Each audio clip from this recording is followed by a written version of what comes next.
सभी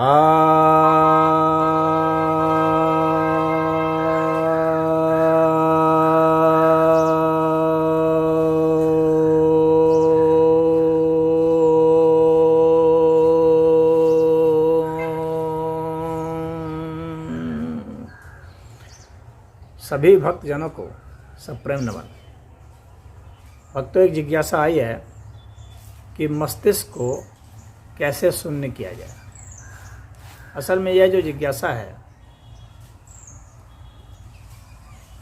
शून्य करने की या शून्य जैसे होने की,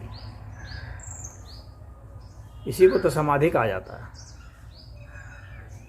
पतंजलि जी ने कहा है, तदेवार्थ मात्र निर्भाषम स्वरूप शून्यम एव समाधि। यानी शून्य जैसा भासता हो वैसी स्थिति को समाधि कहा जाता है। तो जो शून्य की बात पूछी है कि कैसे शून्य करें, तो इसको एक अलग अर्थ में यह कह सकते हैं कि समाधि लगाना को शून्य कहा जाता है। इसके भिन्न भिन्न तरीके हैं मेडिटेशन के, तो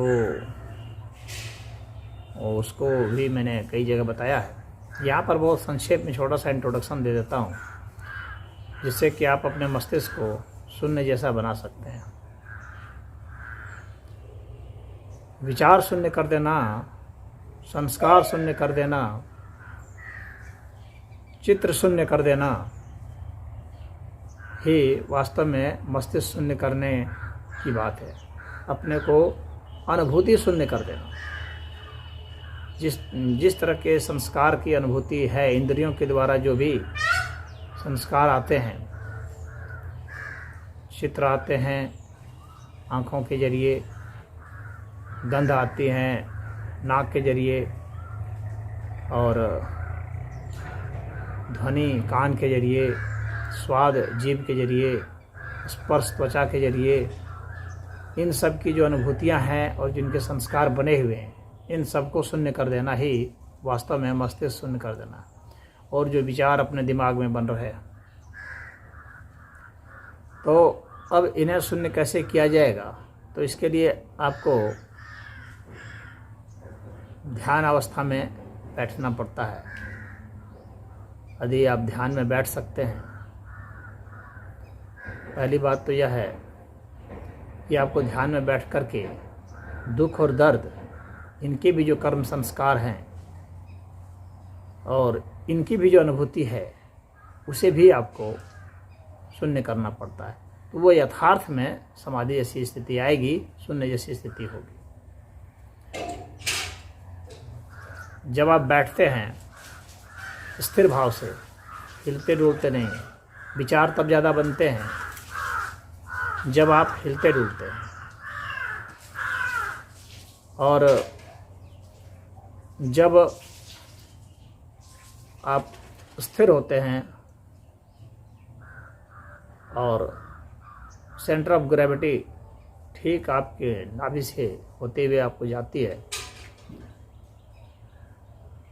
थोड़ा भी नहीं हिलते डुलते हैं, यहाँ तक कि पलकें भी आपकी नहीं हिलती हैं, सांस की रिदम बस अपने से जो आ रही है, उस स्थिति में आप रहते हैं।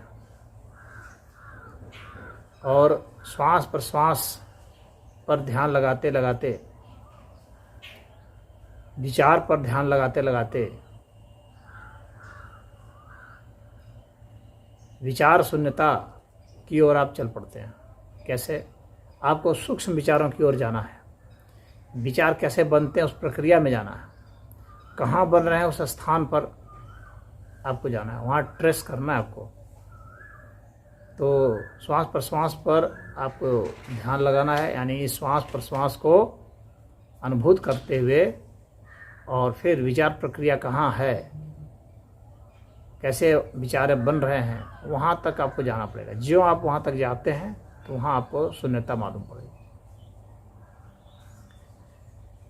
दिल की धड़कनें हैं, यदि आप दिल की धड़कनों को महसूस करते हैं तो फिर उन धड़कनों की सूक्ष्मता पर जाएंगे, तो धीरे धीरे वहाँ भी आप सूक्ष्म होते होते होते आप हो जाएंगे, लीन हो जाएंगे, वो शून्यता हो जाती है। या जो ध्वनि है, अगर आपने उसको पकड़ लिया और ध्वनि की सूक्ष्मता में जाएंगे तो आप तरंगों में चले जाएंगे। और जो तरंगे हैं जो कि कोई अर्थ नहीं निकालती हैं, तो वे भी जो हैं शून्य माने जाते हैं। सिर्फ तरंगे तरंगे हैं, क्योंकि वहाँ पर वह कोई विचार नहीं होता। तो हर विचार की जो सूक्ष्मता है, उसकी जो तरंग वाली स्थिति है, उसमें आपको जाना होगा। तो उन ध्वनियों पर आप आरूढ़ हो जाइए बहुत सूक्ष्मता में, तो आप देखेंगे कि आपकी जो चेतना है, जो कि पीछा कर रही थी, जो आरूढ़ हो रही थी, वो उसके साथ लीन होते होते एक रस हो जाएगी और वह आप शून्य हो जाएंगे। उसी तरह से जो दृश्य होते हैं, उस दृश्य की सूक्ष्मता में आप जाएंगे। यानी दृश्य कैसे बन रहा है। अगर दृश्य इतना बड़ा है तो आप उसको छोटा कीजिए और छोटा कीजिए, उसकी सूक्ष्मता में जाए, छोटे से छोटे करते जाएं, तो एक ऐसी स्थिति आएगी कि दृश्य शून्य अवस्था आ जाएगी, वह विचार शून्य अवस्था हो जाएगी। और उसी तरह से जब आप ज़्यादा देर तक बैठते हैं तो दर्द की तरंगें आती हैं। दर्द की तरंगों पर आप सवार हो जाएं। दर्द पूरे शरीर में, मस्तिष्क में, हर जगह दर्द घूम रहा है,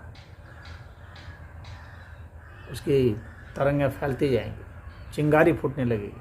आप वहीं पर स्थिर रहें, हिलन डुले नहीं, और धीरे धीरे ये जो संसार है ये शून्य होने लगेगा। आपके विचार शून्य होने लगेंगे, आप कुछ सोच नहीं पाएंगे, सोचने की स्थिति नहीं रहेगी। तो इस तरह से भी आप शून्य हो सकते हैं। आप परिकल्पना करके भी शून्य हो सकते हैं। एक शून्य का घेरा, काल्पनिक घेरा अपने दिमाग में बना लें। एक समझ लें कि ये घेरा आपके यहाँ है, भीतर भी बना लें, और वह घेरा धीरे धीरे डिफ्यूज हो रहा है, धीरे धीरे वह क्षीण हो रहा है वह घेरा, और होते लीन हो गया।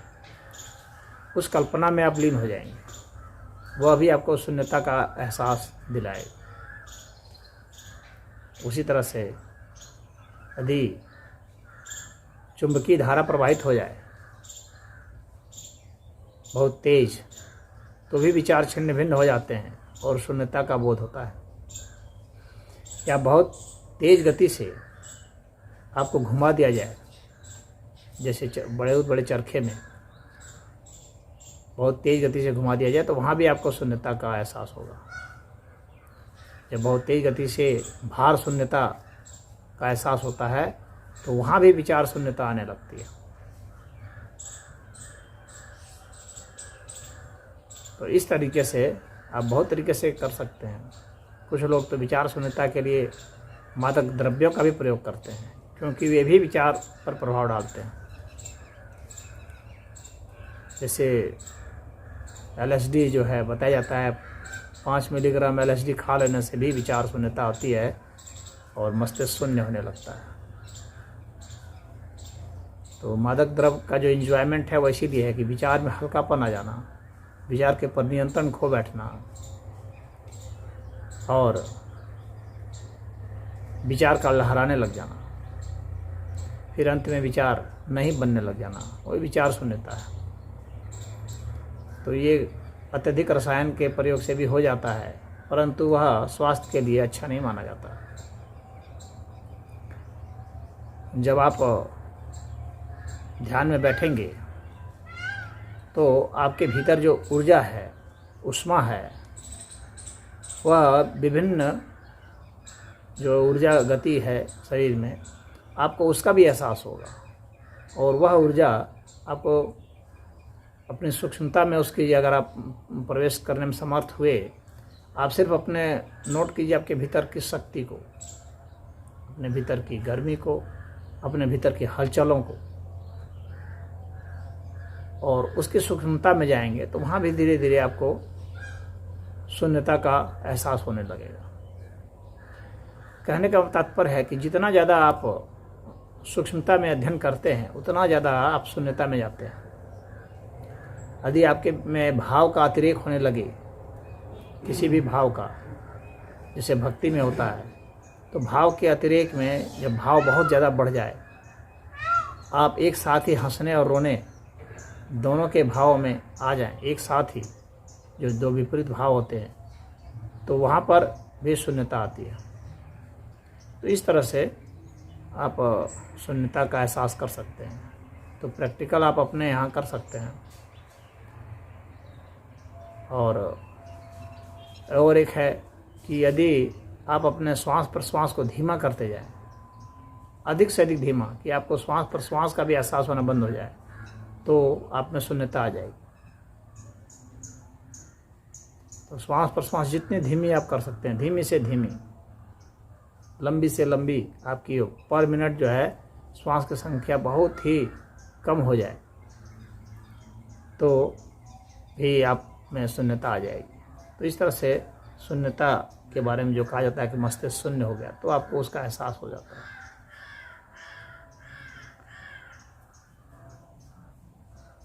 यदि आप मूल बंद लगा लें और उसके ऊपर कपालभाति प्राणायाम करें, हालांकि यह उनके लिए है जो काफ़ी अष्टांग योग के काफ़ी कठोर साधक हैं, बहुत लंबे समय से कर रहे हैं, तो वह भी करते करते करते करते एक ऐसी स्थिति आती है कि शून्यता आ जाती है, क्योंकि दो विभिन्न शक्तियों का टकराव होता है। मूल बंद लगाते हैं तो शक्ति का डायरेक्शन ऊपर उठ जाता है, और कपालभाति करते हो शक्ति का डायरेक्शन नीचे की ओर जाता है, तो दोनों की टक्कर होती है नाभि में। तो वैसी स्थिति में वहाँ भी विचार शून्यता बन जाती है। तो इनमें से आप कोई भी कर सकते हैं, और यदि प्रैक्टिकल करना चाहते हैं तो हमारे यहाँ भी आ सकते हैं। यदि आप आ जाएंगे तो आपको अपने समक्ष करा सकता हूँ, अन्यथा आप अपने घर में प्रयोग कर सकते हैं, परंतु वह आपके रिस्क पर होगा, आपकी जिम्मेवारी पर होगा। तो अपनी जिम्मेवारी लेकर के आप करना चाहें तो कर सकते हैं। तो इसमें इतना ही। ओम।